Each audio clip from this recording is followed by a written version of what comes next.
Sinimula na ang pagtalakay sa Article 3 na impeachment complaint laban kay Chief Justice Renato Corona. Nakasaad dito ang pabago-bago umanong desisyon ng Korte Suprema sa ilang kaso na posible raw na naimpluwensyahan ng punong maestrado.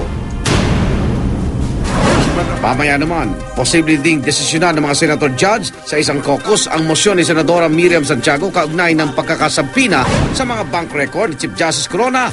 Iginit kasi ng depensa, posible raw na may malabag na batas kung pilit na isa sa publiko ang ilang bank accounts ng punong maestrado. At pagpatuloy na impeachment trial ni Chief Justice Corona, yan ating tatalakayin ngayon.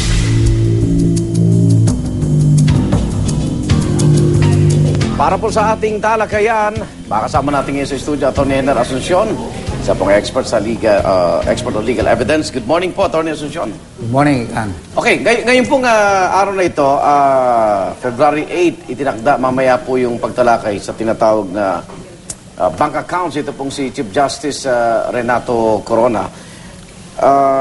Pero umapila po si Senador Miriam Santiago. Pwede ho bang ang Senator Judge mag-apila o maghain ng motion para po mapigilan itong sampina na ipinalabas ng ating impeachment body?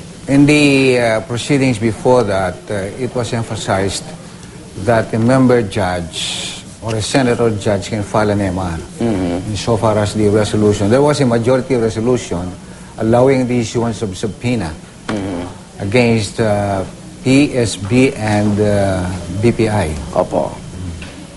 Okay, doon sa Bank Secrecy Law po, doon sa Republic Act 1405, may binanggit dito na pwede itong masampina kung may impeachment.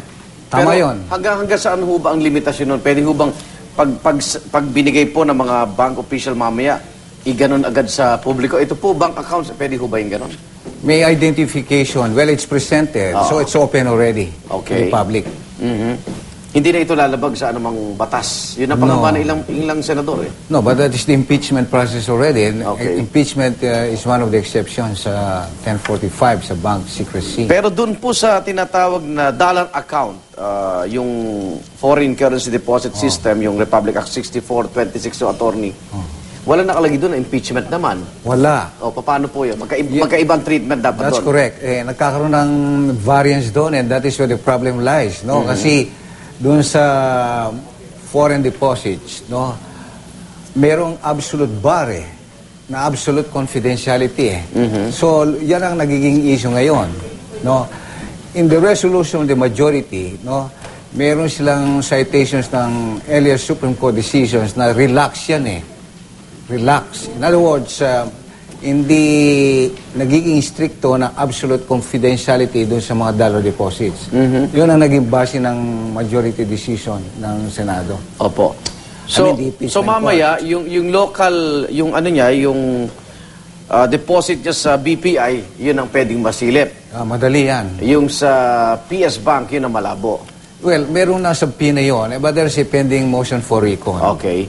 Ba't kailangan ho bang yung bank secrecy na mapanatili yung batas na yan? Ano ho bang mga complications pag ito na isa sa publiko ang isang bank account ng isang individual? Kasi yung mga bank, parang mga personal ng tao yan there is that right to privacy, even kasama itong mga bank deposits. Opo. Ngayon, that's why there are very strict exceptions so far as peso deposits are concerned. Impeachment, subject of bribery, dereliction of duty, AMLA, subject of litigation, audit by the BSP. Okay. But insofar as dollar deposits are concerned, lumalabas absolute confidentiality. Okay. So look at the variance there, no? So insofar as peso, okay lang, yun ang mga exceptions. So far as dollar deposits, lumalabas na absolute bar. Okay. Sa pagtrato ho ba ng depensa, tama ba na ito'y hindi bahagi ng article of impeachment, yung sa ill-gotten wealth na ayaw mo nang i-discuss sa Senado? Ito'y kasama doon sa mga assets These are personal assets of a public officer. So pasok pa rin siya sa Article 2? Sa ALN yan Okay, mga Igan, meron po kaming Facebook fan page at ito ang ilan sa mga inyong pinost. Ayon kay Sheila Marie Tolentino Jola, dapat lang talaga ipasabina, hindi lang kay Chief Justice, kundi maging sa lahat ng miyembro ng pamilya niya upang malaman kung may itinatagong ipapangyaman ng mga corona. Pwede bang pati ibang pamilya dyan? Malamang, I don't think so. Kasi ang respondent lang dito yung Chief Justice. Oh, hindi kasama bago mag-extend iba, yung pamilya. Okay. Hirit naman ni Vladimir Dungo, kailangan ipasabina kasi dahil si President Erap ginawa yun sa kanya, halal siya ng taong bayan, hindi siya appointing kagaya ni dating Pangulo Arroyo, kagaya ni CJ Corona. So, nasan daw po ang demokrasya? So, parang kinukumpara yung kay Erap impeachment noong araw. Ang recollection ko dyan, yung kay Senator, or rather, President Estrada, very crucial sa kanya at lumalabas talaga yung mga bank accounts no? Pinayagan ng impeachment. You recall? Pero yung magical yung brown envelope. Yun. Pero lumitaw na kalaunan hindi siya sa kanya kundi na account name de Chavez. Kaya but after nag-walk out na. Dahil ayaw pa buksan, hinaharang. Hindi natuloy yung impeachment process. Ngayon, brown envelope din ngayon, di ba?